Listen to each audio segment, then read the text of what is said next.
Bah, qu'est-ce que vous faites là? Pourquoi vous avez cliqué là-dessus? Vous voulez vraiment voir une vidéo sur les tomates tueuses? Les tomates tueuses, sérieusement? Parce que si c'est le cas, je me sens moins seule d'un coup. Moi aussi, je m'intéresse à des trucs franchement pas communs. Et il faut bien avouer que c'est pas évident de trouver des sujets qui n'ont pas été traités 40 fois sur YouTube. Bienvenue dans ce nouveau numéro de Flash Mob, la série qui se contrefiche des boss de fin de niveau. Vous l'avez compris, aujourd'hui, on s'intéresse à la tomate en tant que monstre de pop culture parce que pourquoi pas.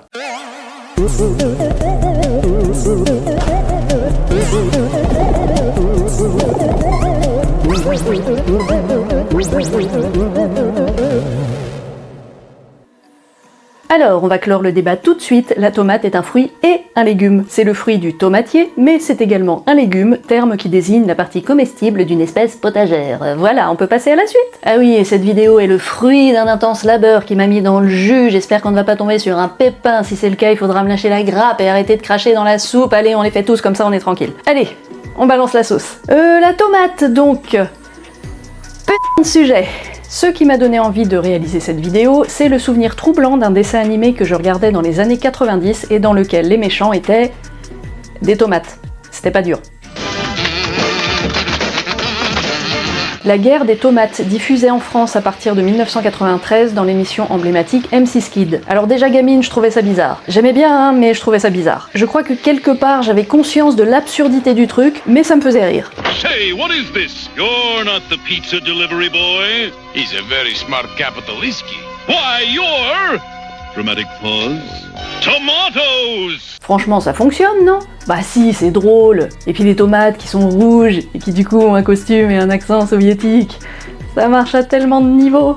On trouve assez peu d'infos en français sur cette série. D'ailleurs, mention spéciale à la photo d'illustration Wikipédia, complètement représentative du dessin animé. Mais on reste dans l'absurde, donc je valide. Cette émission a compté 2 saisons et s'est terminée en jus de tomates, du coup. Changement de style entre la saison 1 et la saison 2, contradictions scénaristiques, bref, tout un tas de mauvais choix qui ont conduit à la mort prématurée de cette série qui avait pourtant un vrai potentiel. Regardez ça. C'est pas choupi, ça? Avouez que vous en voulez une de tomates de compagnie poilue. Oui. Ce que j'ignorais à l'époque, c'est que ce dessin animé est tiré d'un film. L'attaque des tomates tueuses, réalisé et produit par John DeBello, co-créé avec ses potes de lycée Costa Dillon, Steven Peace et Mike Grant, est sorti en 1978. Allez, jetons un œil à ce chef-d'œuvre, en tout cas à sa version française, avec quelques morceaux choisis. On commence par une référence aux oiseaux d'Hitchcock, rien que ça, nanana, un film qui dépeint l'attaque sauvage de créatures ailées, nanana, tout le monde a ri. Hitchcock, génie comique. C'est vrai qu'il est bien connu pour l'hilarité que déclenchent ses films. Bon, c'est juste pour dire que personne n'a pris au sérieux la menace des oiseaux, mais qu'on ferait mieux de se méfier de celle des tomates. Oh. On enchaîne sur la première victime du film, une femme dans sa cuisine, évidemment, qui se fait attaquer par une tomate jaillie de son broyeur.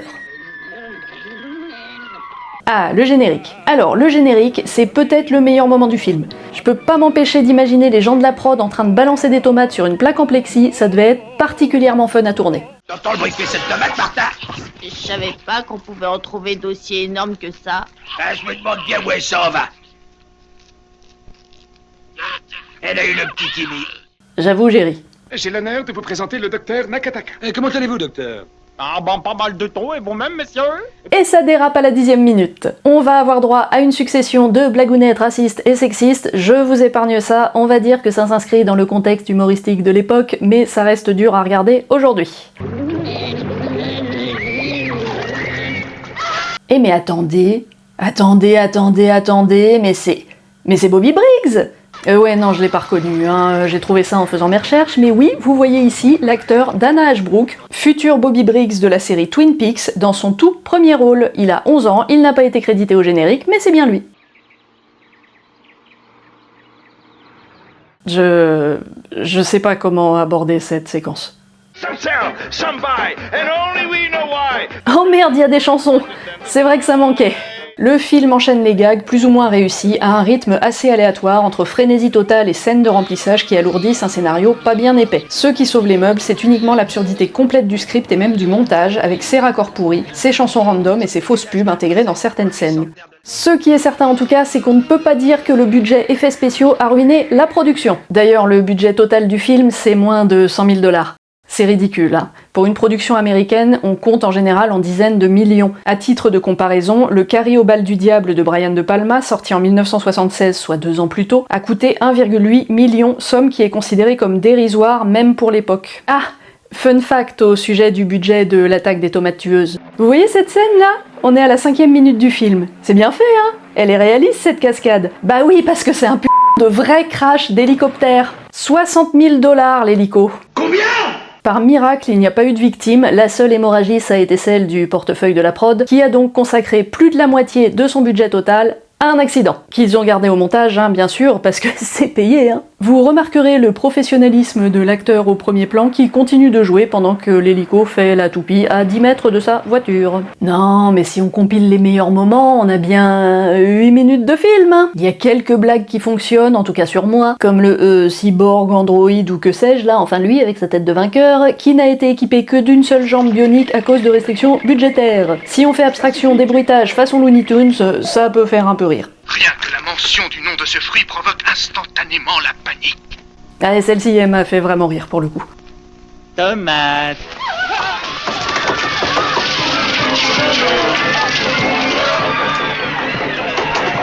Ah, et ça aussi, il faut dire que ça vaut des points. Vous assistez à la course-poursuite en voiture la plus lente de l'univers. D'ailleurs, là aussi, un acteur a failli mourir. Steven Peace, oui, c'est aussi l'un des réalisateurs / producteurs / scénaristes, était traîné sur la route derrière une voiture conduite pour la cascade par Costa Dillon, un autre réalisateur / producteur / scénariste. Costa Dillon, qui est sourd de l'oreille gauche et qui n'a donc pas entendu son ami Steven lui hurler d'arrêter le véhicule quand il a vu qu'il y avait une voiture garée sur le bas-côté et qu'emporté par l'élan de son chariot à peine visible durant la scène, il se dirigeait droit dessus. Comme pour l'accident de l'hélico, au final, plus de peur que de mal, seulement du petit dégât matériel. Mais ça fait quand même un paquet d'incidents pour un seul tournage, surtout si on ajoute qu'un artificier a fait sauter une partie du plateau en testant une explosion un peu trop costaud sur une de ses maquettes. Bon, on peut pas le dire autrement, c'est un navet sur les tomates. Il y a une mouche juste là. Elle est juste à côté de l'objectif. Je crois qu'elle me regarde. Abonne-toi. Abonne-toi.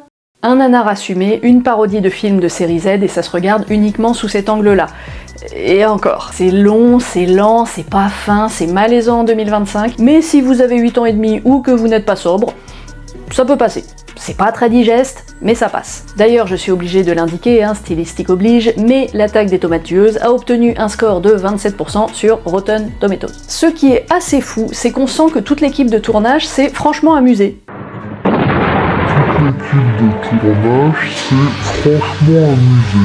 Il y a un petit côté film étudiant pas abouti mais qui crée des super souvenirs entre potes. C'est d'ailleurs le moment de préciser que John DeBello et ses acolytes avaient 25 ans lorsqu'ils ont sorti le film. Film tiré d'un court-métrage étudiant justement créé par Costa Dillon. 25 ans. Revoyez-vous à 25 ans et imaginez-vous sortir un film avec vos idées de l'époque. Ouais, c'est pas un bon film, mais c'est un bon moment. Bon, ça c'est fait, on peut passer à la suite. Regarde, il y a une suite. Oh non. 10 ans plus tard, John DeBello et son équipe récidivent. Le retour des tomates tueuses sort en 1988. Vous voyez le second degré ? Juste au-dessus du premier ? Bah là on l'explose, le second degré, et on l'envoie crever le plafond. Le film se moque ouvertement de lui-même et des codes des nanars, au point de faire dire au narrateur, qu'il préfère encore passer un film façon deuxième partie de soirée sur M6 en plein été, plutôt que le retour des tomates tueuses. Oui, parce que j'ai quand même eu sacrément peur, hein, quand j'ai vu une bande de filles en maillot de bain sur la plage à 1 minute 30, jusqu'à ce que je comprenne que l'idée, c'est clairement de tourner en dérision ce type de film qui mise plus sur la profondeur du bonnet que sur celle du scénario. Et vraiment, une fois qu'on a accepté le postulat, bah, ça passe. Je crois que j'ai même mal jugé le premier, je vais peut-être le re-regarder. Georges Clooney, c'est Georges Clooney, il a 27 ans et il faut bien démarrer quelque part. Il n'est pas encore connu, la série Urgence qu'il a révélée au monde entier ne naîtra que 6 ans plus tard, et il apparaît donc dans un de ses premiers rôles au cinéma. Je vais peut-être rester finalement, il a l'air pas mal ce film. Et mais vous savez quoi, ne regardez pas le premier film en fait. Le deuxième reprend quelques-unes des meilleures séquences du premier en guise de scène d'exposition et nous épargne donc le visionnage du pilote. Dans cet opus, on suit les pérégrinations de Chad Finlater, un genre de Marty McFly version Wish, neveu du parachutiste Wilbur Finlater qu'on a découvert dans le premier film. Vous savez, c'est celui qui a failli crever sur sa planche à roulettes. Alors, je ne vais pas vous mentir, on a encore droit à un paquet de scènes lourdingues et sexistes, et il y a des séquences où on a franchement du mal à défendre le second degré. Elle est sexy. Elle est pas con, elle fait la cuisine, elle fait le ménage. Moi, je crois que tu as trouvé la femme parfaite. Ah ouais? Ouais. Ouais.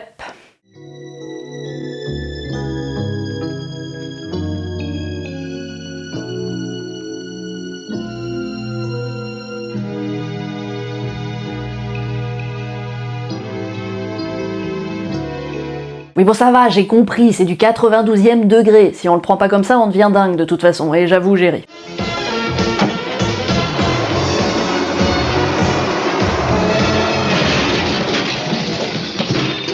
C'est la poursuite la plus courte que j'ai jamais vue. C'est un film à petit budget. Oui, voilà, c'est ça qu'on veut, de l'autodérision, de l'auto-bashing. Personnellement, ce que j'ai préféré, ce sont les mises en abîme et les scènes qui brisent le 4e mur. Le tournage qui s'interrompt faute de moyens, l'équipe qui avoue que les effets spéciaux sont nazes, Clooney qui suggère des placements de produits et les 10 produits subtilement placés dans la foulée. Franchement, ça marche, c'est vraiment dommage, on sent qu'ils avaient tous les ingrédients pour faire un bon film parodique, mais ça prend pas, ça manque d'épices, c'est fade quoi. Bon, je l'avoue, j'ai plus souvent ri ou au moins souri que dans le premier film, il y a des trucs tellement débiles que c'est forcément drôle. Pour la qualité de l'ensemble, on peut éventuellement blâmer le doublage et espérer que la VO soit meilleure, moi je ne l'ai regardé qu'en français donc je ne peux pas juger. Oui, parce que j'ai une règle cinématographique intangible, un bon film, ça se regarde en VO, un nanar, ça se regarde en français, parce que foutu pour foutu. Par contre, ce shoot de nostalgie du début des années 90, rien que pour ça, le film mérite le coup d'œil. Enfin, le coup d'oreille.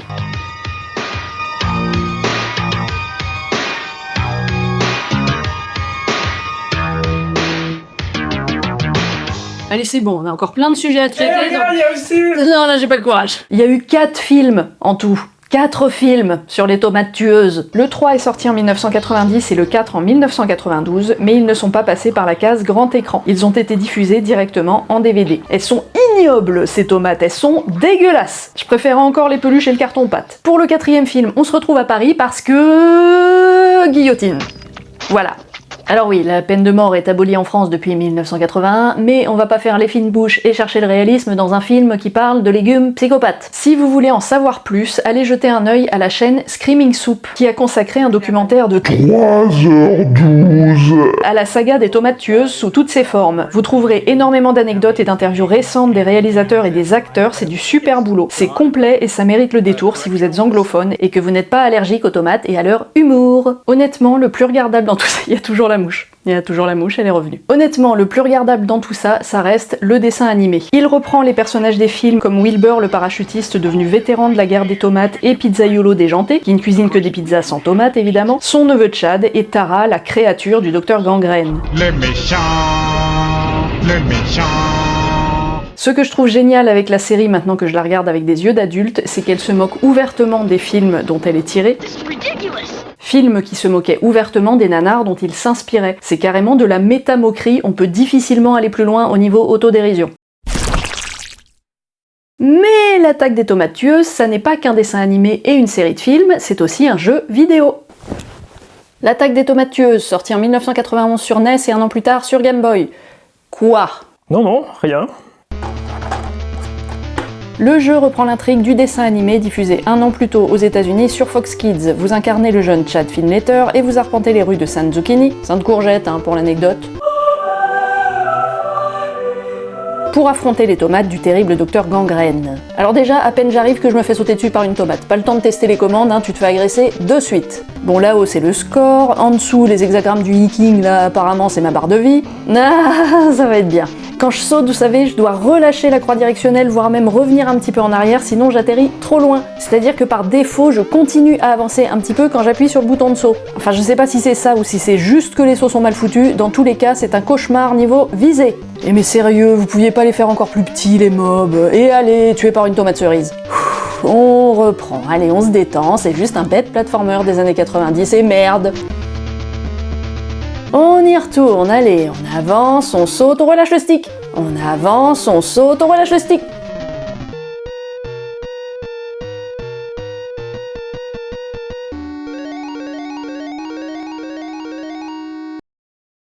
C'est le niveau 1. Le niveau 1 ! Et j'arrive même pas à faire 8 mètres! Après je sais pas combien d'essais, j'arrive enfin au mini-boss de fin de niveau qui, bonne nouvelle, est carrément moins dur à battre que les tomates cerises. On le suit, on saute, on relâche le stick. On le suit, on saute, on relâche le... Et mais non. Non, je l'ai battu, là, je l'ai battu, il me pousse en arrière, je peux pas revenir. Ah, sa mère la pulpe!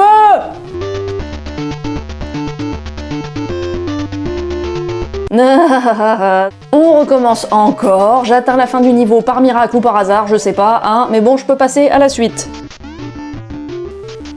Alors ça c'est original les égouts comme niveau dans un jeu de plateforme.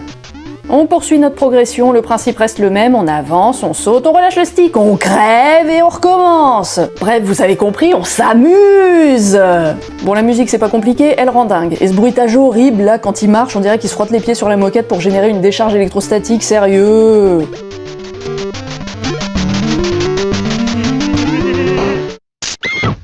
Ah, et vous voyez ce truc gris et moche dans le décor gris et moche? Bah c'est un élément activable, hein. Je l'ai vu au 18e essai à peu près, et putain, je peux pas aller plus vite. Niveau 2. C'est le niveau 2. Et là, bah je sais pas, je vais où? Je remonte? Bah non, quoi, ça va pas être une plateforme cachée quand même. C'est pas par là. J'ai dû regarder une soluce pour comprendre qu'il faut aller là, sur cette portion avec un angle impossible. Les plateformes là, elles servent à rien. Ouais, non, JDG, je sais pas comment tu fais. Ce niveau de frustration, de l'enfer.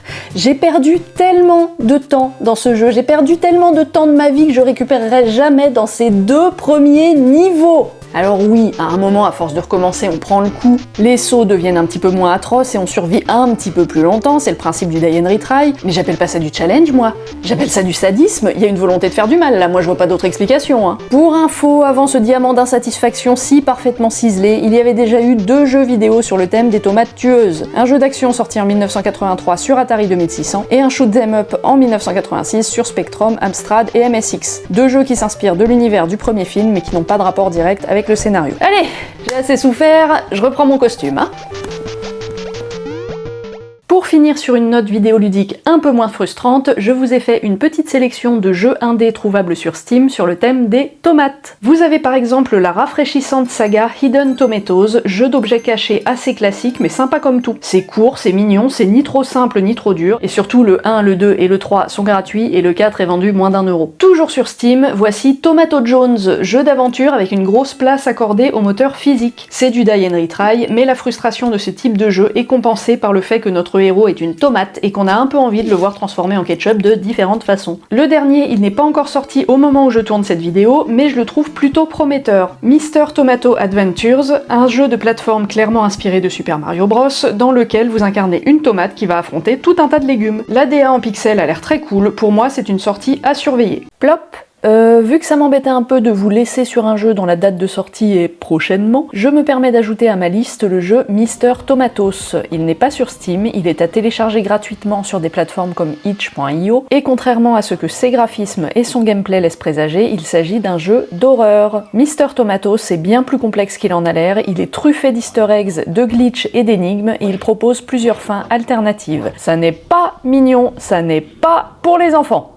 Vous êtes prévenus. Si vous en connaissez d'autres qui déclinent le thème de la tomate ou même des légumes en général, je vous laisse me les indiquer en commentaire. Patates, brocolis, chou-fleur, sucrine, je prends tout. On est arrivé au bout. Félicitations si vous êtes arrivé jusque-là, hein, vous avez survécu à l'indigestion. N'hésitez pas à me dire si ce type de format vous plaît et si vous avez d'autres mobs en tête que vous voudriez que j'aborde. Vous avez compris l'idée, on s'intéresse aux monstres de bas niveau qu'on trouve dans les jeux vidéo et dans la pop culture en général. Le premier numéro était consacré au slime, allez y jeter un coup d'œil si ce n'est pas déjà fait. En attendant la prochaine vidéo, je vous souhaite un délicieux Halloween.